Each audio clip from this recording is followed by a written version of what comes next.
una condición de igualdad. Y por eso, más que dar un discurso, quiero traer a colación unos problemas, los obstáculos con los que nosotros nos enfrentamos. El capitalismo siempre ha sido una sociedad que ha fomentado el individualismo, que ha fomentado la creencia de que uno puede resolver los problemas individualmente. Pero en su forma neoliberal, con la política neoliberal que se adoptó oficialmente por el gobierno desde fines de la década del 80 hasta hoy en día, tenemos más de 3 décadas y media de política neoliberal. El individualismo ha crecido intensamente en Puerto Rico, pero también ha llevado a Puerto Rico a una de las crisis más profundas de su historia.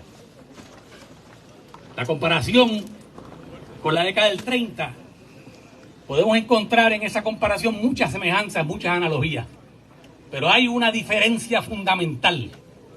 En la década del 30 se veía una salida histórica en el interior del país, porque había una conciencia que el desarrollo del capitalismo en la agricultura le faltaba un pedazo fundamental, que era un desarrollo capitalista urbano industrial. Y aunque el resultado que se impuso a partir de la década del 50 no fue el que se pensó originalmente en los 40, se desarrolló esa sociedad industrial que transformó el país, pero fue acompañada con un desastre agrícola, con un debacle de la agricultura y con una prácticamente con una desaparición de la agricultura como un sector económico fundamental. Hoy en día, lo que nosotros hemos vivido como parte de la política neoliberal es un colapso industrial nunca antes visto en Puerto Rico, precisamente por la eliminación de la sección 936 en el 1996, pensando, porque fue resultado esa eliminación de una propuesta que nació del mismo Partido Nuevo Progresista, pensando que eso era un mantengo corporativo y que el mercado se iba a encargar de resolver las cosas. Y el mercado lo que hizo fue lo que hace siempre el mercado en todos lados: polarizar la riqueza. Pero polarizarla de una forma colonial, deforme, de una forma donde la inequidad es mucho más profunda y mucho más intensa. Se ha desarrollado ese individualismo feroz en la medida en que esa política neoliberal que estableció, y voy a usar una frase que es la que mejor expresa la ideología esa de Pedro Rosselló, que el mercado decida. Porque ellos pensaban que el mercado iba a generar las armonías y la perfección del desarrollo económico de Puerto Rico, desmantelando el Estado y fortaleciendo supuestamente el sector privado. Y miren el resultado que hemos tenido hoy, la crisis, la catástrofe económica que hemos tenido. Fomentaron la desaparición de la sección 936 sin buscar una alternativa a esa sección. Era necesario eliminarla buscando una alternativa mejor que la sección, una alternativa descolonizadora. Ellos que creen en la libertad y que creen en la descolonización, y sin embargo hundieron el país en una forma colonial mucho más profunda. Y con ese país estamos bregando nosotros. La institución más importante que existe en Puerto Rico, y esto lo quiero dejar como un planteamiento para reflexionar, porque usualmente miramos hacia donde no es, la institución más dominante y más colonizadora que nosotros tenemos en Puerto Rico es el mercado. Esa estructura tiene una historia que tiene que ver con el colonialismo en Puerto Rico, porque es una categoría histórica, no es una categoría neutral. Y si usted fomenta el mercado, usted no va a traer jamás la igualdad. Lo que trae es esta sociedad donde unos pocos se han enriquecido de una forma indecente, mientras la mayor parte de nuestra población se ha empobrecido. Y estamos luchando entonces con una sociedad que fomenta el individualismo y que ha creado una crisis profunda. Y eso nos plantea un problema que tenemos que pensar con mucho cuidado. ¿Cómo vamos a actuar? Porque muchas veces la tendencia es pensar que individualmente podemos resolver los problemas y que podemos salir a dar una batalla. Pero recuerden, el capital que domina en ese mercado las fuerzas económicas que dominan en ese mercado son fuerzas sociales, son grandes conglomerados sociales. Esos individuos que vienen de la ley 2022, hoy la ley 60, no son individuos solitarios, representan grandes volúmenes de inversiones, grandes fuerzas sociales. Por lo tanto, de la única manera que podemos derrotarlos es combatiendo esa ideología que nos afecta a todos nosotros, porque nos afecta porque vivimos en esta sociedad, que es el individualismo. Y voy a señalarles solamente uno de los aspectos principales de la base material que fomenta esa forma de funcionar. Cuando se elimina la sección 936, en menos de 2 décadas, en década y media, en Puerto Rico había desaparecido la mitad del empleo manufacturero. La mitad de los empleos de la industria habían desaparecido. De unos alrededor de 160.000 empleos, lo que quedaban era 70.000 empleos más o menos en el 2016. Eso es una catástrofe económica que en cualquier otro país hubiese representado una crisis descomunal. Ya lo dije.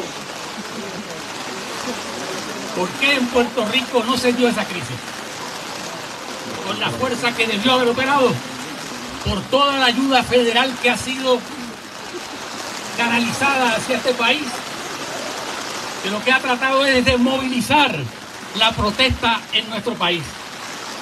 No podemos pensar cómo vamos a luchar sin enfrentarnos a esa realidad que tiene que ver con la dependencia más profunda que se ha establecido en Puerto Rico después de la crisis del 2006 económica, que demostró que era una profunda depresión.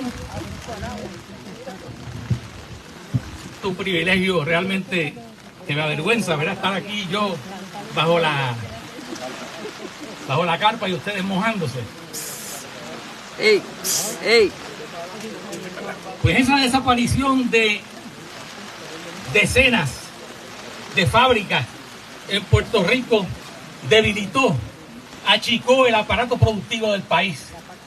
Y ustedes saben que cuando va a trabajar a una fábrica, cuando usted va a trabajar a un centro de trabajo, usted sabe que aunque usted sea un individuo, usted entra ahí a trabajar con un colectivo.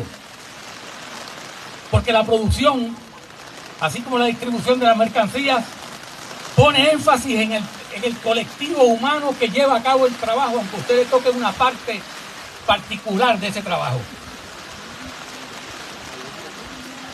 Con el colapso industrial desde el punto de vista del empleo en el país, lo que se debilita es materialmente aquellas formas naturales de solidaridad que encuentran los seres humanos cuando entran en un proceso productivo. Y sin embargo, como usted mira, el consumo no se debilita de la misma forma que la producción, porque la ayuda federal está insuflando capacidad de consumo en el país. Y piensen lo siguiente, para que piensen la dificultad con lo que estamos bregando nosotros. Se debilitan aquellos sectores colectivos y se fortalecen aquellos individuales, porque ninguno de ustedes sale al mercado, a cualquier mercado, con 100 personas a comprar. Usted sale como individualmente. Usted sale como un individuo y es un consumidor como un individuo. Trabajadores, que es la fuerza de trabajo. Y eso el capital lo quiso y lo quiere destruir. Porque la propuesta neoliberal lo que quiere es pulverizar todo tipo de resistencia social, incluyendo todo tipo de resistencia nacional. Nosotros lo que hemos visto entonces es que se ha profundizado la dependencia de Puerto Rico con respecto a los fondos federales y con respecto a la dominación de los grandes intereses capitalistas en Puerto Rico, que son fundamentalmente extranjeros. Y frente a ese problema tenemos que luchar, porque eso es lo que representa el mercado en Puerto Rico. Transformar esa sociedad implica entenderla profundamente. Implica ser capaces nosotros de analizar los problemas. ¿Cuál es el problema que tiene el capital a pesar de todos los éxitos que ha tenido? Que no ha podido desarrollar una economía de crecimiento en Puerto Rico, de desarrollo que pueda generar los empleos y las formas de crear condiciones de vida que mejoren las condiciones de vida de la mayoría de nuestra sociedad. Por el contrario, lo que tenemos es una rapacidad contra el ambiente, lo que tenemos es una rapacidad que tiene formas de corrupción que la gente cree que son problemas personales.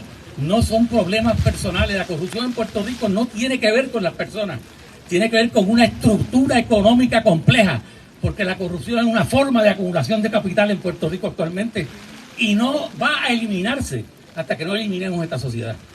Porque por más que vengan los arrestos federales, por más que vengan las formas de persecución de los corruptos, eso es un paliativo pequeño, porque esa misma gente que los persigue son parte también de la corrupción.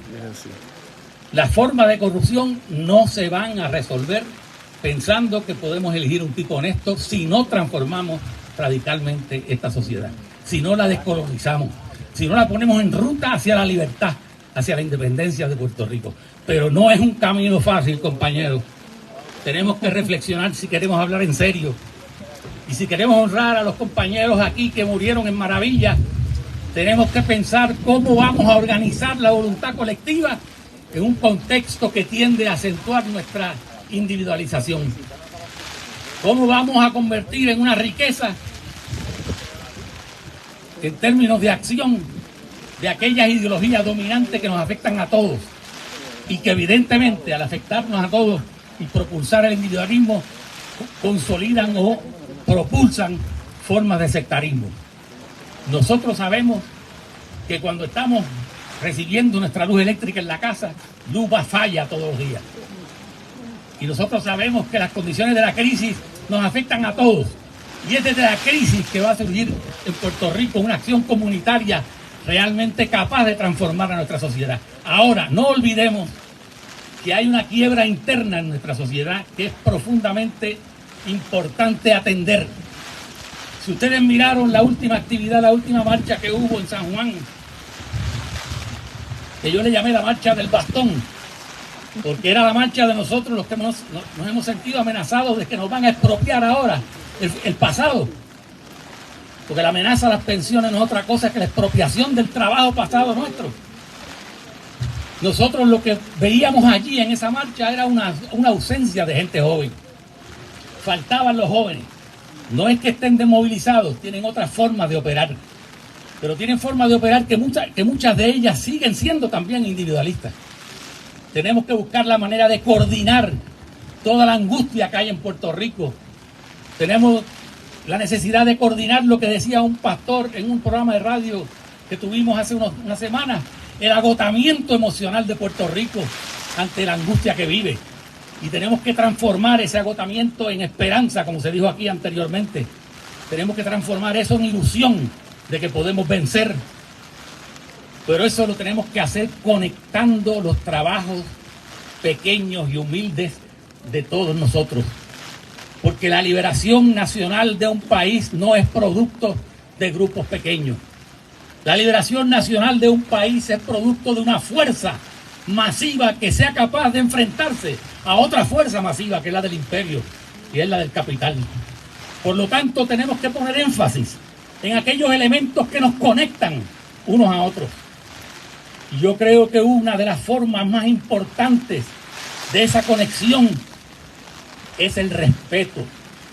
Crear en Puerto Rico entre nosotros una cultura de respeto, aunque tengamos diferencias. Una cultura de respeto que nos permita conectarnos en aquellas áreas que podemos conectarnos. No tenemos que estar en la misma organización, no tenemos que ser parte de un mismo movimiento organizativo, sino parte de un conjunto conectado y organizado. Parte de una voluntad nacional, porque si esa voluntad nacional no podemos desarrollarla, no vamos a poder transformar el país, porque estamos frente a fuerzas que no son pequeñas. Estamos frente a fuerzas grandes. Y tenemos que ver cómo especialmente nos conectamos con aquellos sectores jóvenes que están, como se diría en una expresión tradicional de nuestra literatura, que podrían estar al garete, en el sentido de una nave que va buscando rumbo, pero que no está ciertamente dirigida hacia ningún sitio específico, porque muchos de esos jóvenes que tienen una tremenda capacidad de lucha y unas buenas intenciones, les falta la experiencia histórica de la que se ha hablado aquí en el día de hoy.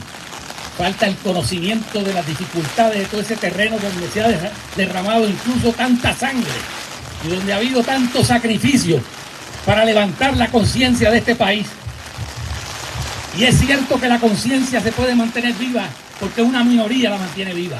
Pero ahora queremos pasar a otro nivel de organización, no solamente para mantener viva la memoria, sino para transformar el país de acuerdo a las ilusiones y de acuerdo a los sueños que tuvieron los que lucharon en el pasado y los que lucharon y los que van a luchar en el porvenir. Yo los exhorto a que reflexionemos y hagamos un examen de conciencia sobre cómo estas condiciones que vivimos nos afectan para poder transformarlas y buscar el elemento social, el elemento de la solidaridad, el elemento del rumbo común, porque hoy incluso desde el punto de vista sindical no estamos viviendo en el mejor de los mundos posibles. Hemos recibido golpes severos, golpes serios, pero estamos vivos. Esto es una sociedad que está viva. Aquí operan fuerzas de destrucción, fuerzas de disolución social, pero esta sociedad está viva, más viva que esa fuerza. Yo estoy seguro que vamos a salir a flote, pero tenemos que salir a flote porque debemos desarrollar la conciencia de una voluntad nacional, de una voluntad, si ustedes quieren, nacionalista en el sentido de la defensa de la libertad de Puerto Rico, pero que sea una conciencia amplia donde quepan todos los que están dispuestos a poner su grano de arena. Hostos decía, y con esto termino, que la hormiga era más poderosa que la avispa. La hormiga es más poderosa que la avispa por su capacidad de trabajar en conjunto. Pues creemos un inmenso hormiguero para traer la libertad de Puerto Rico en un futuro próximo. Gracias. Félix Córdoba, profesor Félix Córdoba, en los actos de conmemoración del crimen en Cerro Maravilla, donde fueron asesinados Arnaldo Darío Rosado.